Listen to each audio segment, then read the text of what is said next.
Recently മെഡ്സിറ്റിയുടെ ഒരു video കണ്ടിട്ട് ഒത്തിരി പേർക്കും വലിയ ഡൗട്ട്സുകൾ വന്നിട്ടുണ്ട്.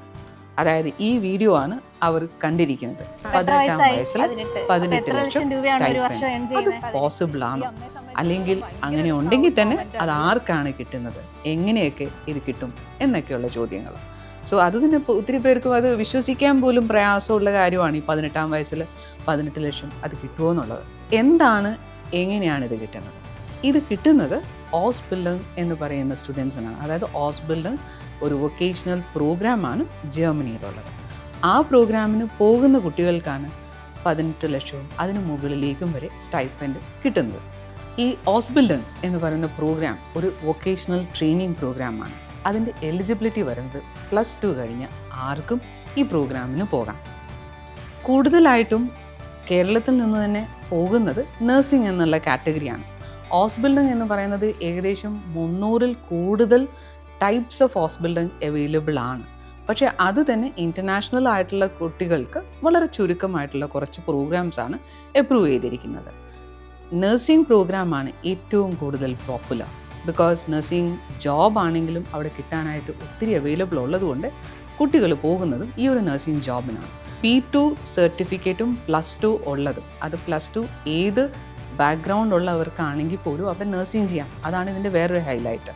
സോ +2 കഴിഞ്ഞിട്ട് B2 കംപ്ലീറ്റ് ചെയ്ത കുട്ടികൾക്ക് ഈ ഒരു പ്രോഗ്രാമിന് പോയി കഴിയുമ്പോൾ അവർ എംപ്ലോയറാണ്. ഈ ഒരു കോൺട്രാക്റ്റിൽ അവർ റിട്ടേൺ ആയിട്ട് തന്നെ കൊടുക്കുന്നുണ്ട്.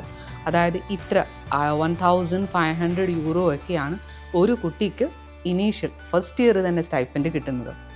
അത് തന്നെ ഓരോ വർഷം കഴിയുമ്പോഴും അത് കൂടി വരുന്നുണ്ട്. ഏകദേശം 100 യൂറോ പെർ ഇയർ അവർ കൂടും. ഫോർ എക്സാമ്പിൾ, ഇപ്പോൾ ഫസ്റ്റ് ഇയർ ചെന്ന് കഴിയുമ്പോൾ അവർ ബേസിക് ആയിട്ടുള്ള ജോലികൾ മാത്രമാണ് ചെയ്യുന്നത്. നമ്മുടെ നാട്ടിലും കുട്ടികൾ നഴ്സിംഗ് പഠിക്കുമ്പോൾ പ്രാക്ടിക്കൽ സെഷന് ഹോസ്പിറ്റലിൽ പോകുന്നുണ്ട്. ഹോസ്പിറ്റലിൽ പോകുമ്പോഴേക്കും അവർ അവിടെയും ഹോസ്പിറ്റലിൽ എല്ലാ ജോലികളും ചെയ്യാൻ തുടങ്ങും. പക്ഷേ നാട്ടിൽ പഠിക്കുമ്പോൾ അവർക്ക് 1 രൂപ പോലും സ്റ്റൈപ്പൻഡ് എംപ്ലോയർ കൊടുക്കുന്നില്ല. മറിച്ച് ഈ പ്രോഗ്രാം തന്നെ നമുക്ക് ജർമ്മനിയിൽ ചെല്ലുമ്പോൾ ജർമ്മനിയിൽ എംപ്ലോയർ തന്നെ ഇനീഷ്യലി ഈ കാൻഡിഡേറ്റിനെ ഇൻ്റർവ്യൂ ചെയ്ത് കഴിഞ്ഞ് ആ കാൻഡിഡേറ്റിനെ അവിടെ തന്നെ അവർ പ്രാക്ടീസിന് വിളിക്കും. അവരുടെ നഴ്സിംഗ് ഹോം അല്ലെങ്കിൽ ഹോസ്പിറ്റൽ അവിടെയായിരിക്കും അവർ യൂഷ്വലി ഒരു ട്രെയിനിങ്ങിന് വിളിക്കുന്നത്. അതുകൂടാതെയാണ് അവർ സ്കൂളിൽ പഠിക്കുകയും ചെയ്യും. അതിനോടൊപ്പമാണ് ഈ പ്രാക്ടിക്കൽ ട്രെയിനിങ്. സ്കൂളിൽ പഠിക്കുമ്പോഴാണെങ്കിൽ പോലും, അതായത് ഫസ്റ്റ് മന്ത് തൊട്ട് തന്നെ അവർ ഈ സ്റ്റൈപ്പൻഡ് കൊടുത്തിരിക്കും. ബിക്കോസ് ജർമ്മൻ എംപ്ലോയേഴ്സ് തന്നെ അത് കോൺട്രാക്റ്റിൽ കൊടുത്തിരിക്കുന്നതാണ്. നിങ്ങൾ അവിടെ വന്നു കഴിഞ്ഞാൽ ആദ്യത്തെ മാസം തൊട്ട് സ്റ്റൈപ്പൻഡ് അവർക്ക് കൊടുക്കും എന്നുള്ളത്. ഫസ്റ്റ് മന്ത് പഠിക്കുമ്പോഴാണെങ്കിൽ പോലും അവർ ആ സ്റ്റൈപ്പൻഡ് സ്റ്റാർട്ട് ചെയ്യും. 2 മാസത്തിനൊക്കെ ശേഷമായിരിക്കും ചിലപ്പോൾ അവർ ഹോസ്പിറ്റലിലേക്ക് പോകുന്നത്. അപ്പോഴും ഇതേ എമൗണ്ട് അവർ കണ്ടിന്യൂ ചെയ്യും. സെക്കൻഡ് ഇയർ വരുമ്പോഴേക്കും അവരുടെ എക്സ്പീരിയൻസ് കൂടി കഴിയുമ്പോൾ അവർക്ക് കൊടുക്കുന്ന സ്റ്റൈപ്പൻഡും അതുപോലെ തന്നെ കൂടുതലാണ്. തേർഡ് ഇയർ ആകുമ്പോഴേക്കും 3 ഇയർ പ്രോഗ്രാമാണ്. അപ്പോൾ തേർഡ് ഇയർ ആകുമ്പോഴേക്കും അതിലും കൂടുതലാണ്.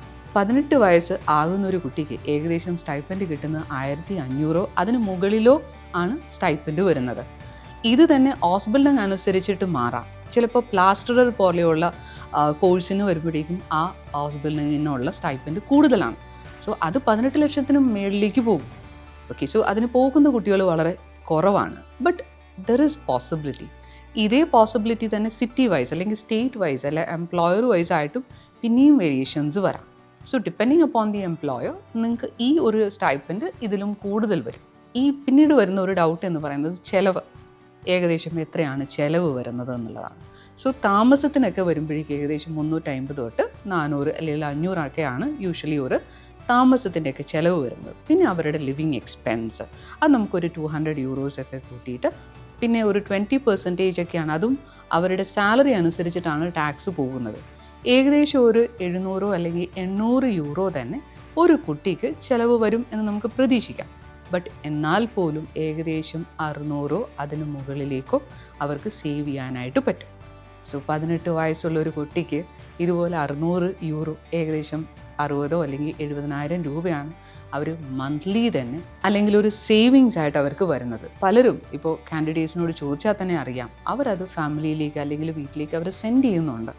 സോ ഇതുപോലെ തന്നെ കാൻഡിഡേറ്റ്സിന് പറ്റുന്ന ഒരു കാര്യമാണ് ഈ ഒരു സ്റ്റൈപ്പൻഡ് എന്നുള്ളത്. അപ്പോൾ ഈ 18-ാം വയസ്സിൽ 18 ലക്ഷം കിട്ടുക എന്നുള്ളത് വലിയൊരു കിട്ടാത്തൊരു കാര്യമൊന്നുമല്ല.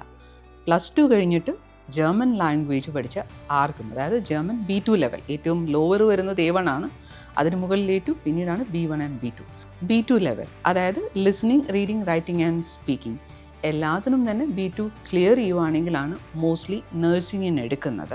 അത് കൂടാതെ നമുക്ക് വരുന്നത് വേറെ ഇൻ്റർവ്യൂ ക്ലിയർ ചെയ്യുക എന്നുള്ള ഒരു കടമ മാത്രമാണ്.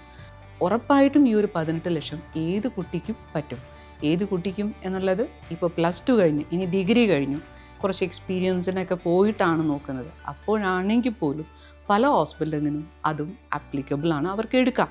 അങ്ങനെയുള്ള കുട്ടികൾക്കാണെങ്കിൽ പോലും ഈ 18 ലക്ഷം ഏൺ ചെയ്യുക എന്നുള്ളത് വളരെ സിമ്പിളായിട്ടുള്ള കാര്യമാണ്, അത് നടക്കുന്നതുമാണ്. You dream it, we make it. MedCity Study Abroad.